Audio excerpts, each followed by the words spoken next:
সাকিবের সাথে বিয়ে নিয়ে নতুন খবর দিলেন মিষ্টি জান্নাত। বর্তমান সময়ের আলোচিত নায়িকা মিষ্টি জান্নাত সম্প্রতি তিনি দেশসেরা নায়ক শাকিব খানের তৃতীয় বউ হওয়ার বিষয়টিকে ঘিরে তুমুল আলোচনায় ছিলেন। বিয়ের বিষয়ে মিষ্টি জান্নাত এবার জানিয়েছেন, বিয়ে করলে তো করা হয়ে যেত, আবার বিয়ে করলে দেখা যায় বিচ্ছেদও হয়ে যেত, কারণ অনেক নায়কদের বিচ্ছেদ হয়ে যাচ্ছে।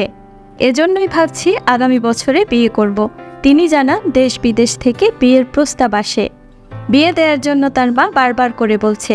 এরপর মিষ্টি জান্নাত তার মাকে বলেন, তুমি যদি এখন আমার বিয়ে দাও তাহলে তো বিয়ের প্রস্তাব আসা বন্ধ হয়ে যাবে। এই অভিনেত্রী বলেন, আমার ইচ্ছা আছে যদি টাকার জন্য বিবাহিত কাউকে বিয়ে করি তাহলে দুবাইয়ের শেখদের করব। অন্যের স্বামী বা বয়ফ্রেন্ড নিয়ে টানাটানি করা লাগে না, ওরা এমনিতেই আমার কাছে আসে।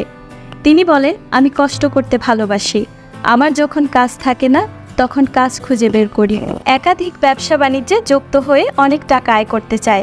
বিলিয়নিয়ার হওয়ার টেনশনে রাতে ঘুম হয় না। এত টাকা দিয়ে কি করবেন? এমন প্রশ্ন করা হলে অভিনেত্রী বলেন, টাকা দিয়ে বিছানা বানিয়ে ঘুমোবো এবং ভিডিও করে তা সামাজিক যোগাযোগ মাধ্যমে শেয়ার করব। তারপর সমাজে যারা গরিব আছে তাদেরকে সাহায্য করব। প্রসঙ্গত, 2014 সালে লাভ স্টেশন সিনেমার মাধ্যমে রূপালী পর্দায় কেরিয়ার শুরু করেন মিষ্টি জান্নাত। এরপর থেকে কাজ করে যাচ্ছে নিয়মিত। অভিনেত্রী পরিচয়ের বাইরে তিনি একজন দন্ত চিকিৎসকও।